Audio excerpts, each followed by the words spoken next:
Chicago's Morning Answer continues next on AM 560, The Answer. Now, from the Signature Bank Studios, this is Chicago's Morning Answer with Dan Proft and Amy Jacobson. If you're looking for the latest news, insight into what it means, and the sharpest opinion, there's only one station in Chicago where you can turn, and it's this one. We're AM 560, The Answer. All right, good Monday morning. Amy Jacobson here. John Anthony. Hey. In for Dan Proft. Dun, dun, dun. Did you watch the game last night? I did. I watched the first one, and then the second one I watched it up until halftime. Okay. Well, Yeah. guess what? Guess who won? Oh, yeah, I know. San Francisco. Mm. And here's their quarterback thanking the man up high, and they didn't bleep it out. You just led one of the biggest comebacks in NFC Championship game history. What was the key to the amazing comeback? Man, first of all, glory to God.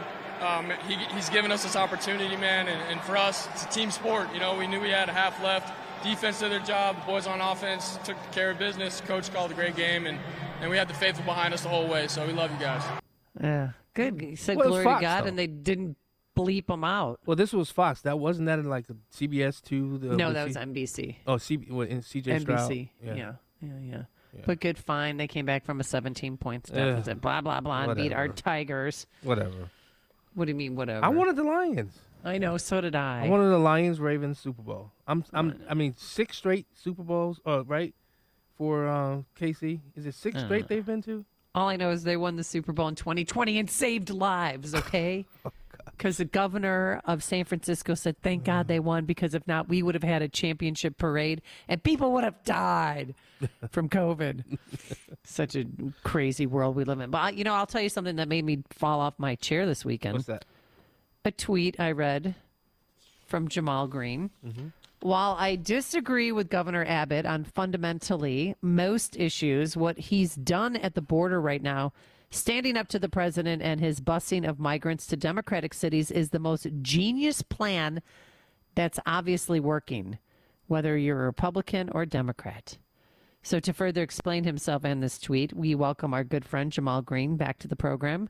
Good morning, Mr. Green. How are you?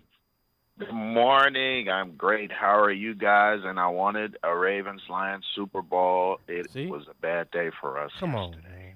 I know. And if they show one more cutaway shot of Taylor Swift, I might tear my spleen out with a rusty spoon. Who's raised $300 million, though, by the way. Right. Wait. What did you say? She's Her what? being there, they said the economy, she's being able to bring over $300 million to the Chiefs in some way, some shape, some form, some fashion. And to the NFL. And to Wow. the NFL. I know. I was listening to chatter online, you guys, about how this is really just fake to take over to take over the NFL and all. I don't know. It's goofy stuff. But anyway, let's go back to your tweet, Jamal. Okay, what's going on? Are you okay? I'm very okay. I think that, I'm independent, and I've always been an independent thinker as well. And I think that I have watched this fight across the board. I mean, this fight on the border from the Democrats and Republicans for many months. I'm calling it what it is. And I think that what Governor Abbott has done is working in their favor. Look, the migrants have come across the border on into Texas, and instead of taking care of all the migrants, which he don't want to do while he's asking for border control, he says, all right, well, get on some buses and I'm going to send y'all to the places that do want to take care of you.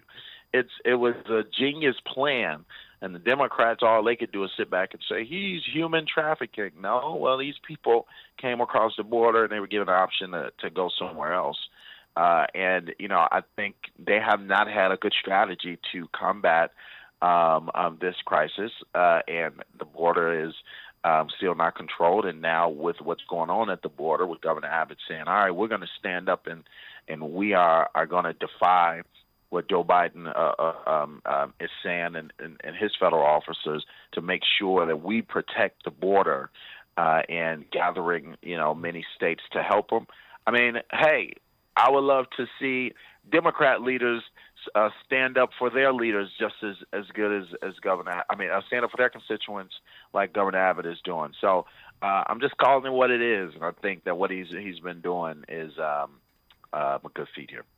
Well, what do you think about Mayor Johnson? I mean, he is not begging, but he's telling Governor Pritzker, find other places for shelters. Shelters do not have to solely be set up and built in the city of Chicago. The state can do it wherever they want. What do you think about that? I mean, should we spread the pain throughout the state? No, I think. Listen, Governor Pritzker has he has opened up lots of money for the city, spending whatever $700 million. He has opened up a pot of money of grants for cities who do want to take migrants across the state. They said no. They said the money isn't worth it. So for Pritzker to look at the rest of the cities in the state that don't want migrants and try to set up a shelter, I think that wouldn't be good for the governor to step in and do. Brandon Johnson is just mad because he can't lead this crisis, and the reality is that he never should have been the leader in the first place. And I've been on Brandon for many years, and I wouldn't have hired him to do anything even close to running a major city, but we're here now, right? And I think the teachers union and all organizations they got what they want, except a lot of people weren't able to see the type of tragedy that it was going to be with having him lead the third largest city, especially with a crisis like this. Right. We're saying, all of the folks that have been saying, hey, I said from the beginning, you need to put a cap and stop the flow of migrants, stop this PR play, and just be honest and say, look, we can't take them. Joe Biden, this is your issue. And at every moment, he has stepped up and barely said anything, first of all. And if he did say something, he just spinned and basically said, we're going to welcome them. So the migrants kept coming. He didn't have a plan. And then 25,000 migrants later, he's like, oh, well, now we're going to do 60-day shelter. It's just been a travesty watching what's happened here, and it's highly unfortunate. We've had the pro-migrant response by saying that, because that's pro-migrant saying put a cap and stop the load, because now all the migrants get here, you can't even take care of them. That's so true. How pro-migrant are you that they're in here dying in shelters and filling up the hospitals with diseases? Let's be serious here. Now, Jamal, you enunciate your name Jamal, right? Yes, I do. Yeah, Jamal. Thank you. I can on Amy later. No, sorry, I got it now, Jamal. No, okay. I've been following you for quite some time. Even when I was a state rep, the only black Republican serving in the General Assembly. I've been following you since then. But you called this with Brandon Johnson even when you were running for mayor this last time. Yes, I did. But that's not my question. When was your aha moment? Because I remember when you first started, you, Lamone, and what was the pastor? Jedediah. I remember when you guys first started, man, I wanted to choke you guys sometimes. John. No, hey, I'm just being honest. It's a friendly show, really. No, because I thought they were getting paid to do a lot of the stuff they do. But what was your aha moment, like to say, wait a minute, something ain't right. We continue to push these Democrats. They're not doing anything in our communities. And each year, right around election time, they're coming to us to say, we need your help. When was that aha moment, that light bulb moment where you said, this got to change? Right. Well, I'll say my aha moment, it definitely happened early with Rahm Emanuel, right? And I think during that time we were kind of hitting the pavement. We were younger and not as understanding of the political spectrum and the state. All we knew is we hate Rahm Emanuel, right? At that time. So,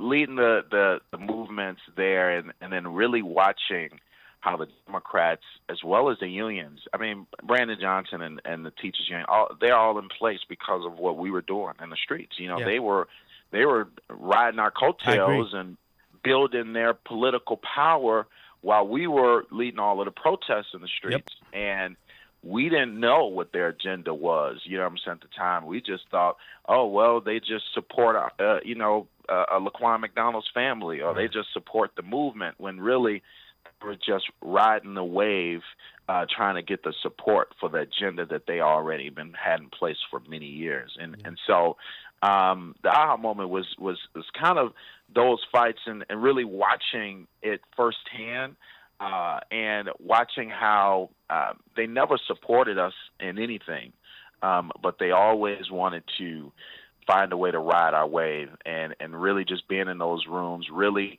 watching how these Democratic politicians have played all these years.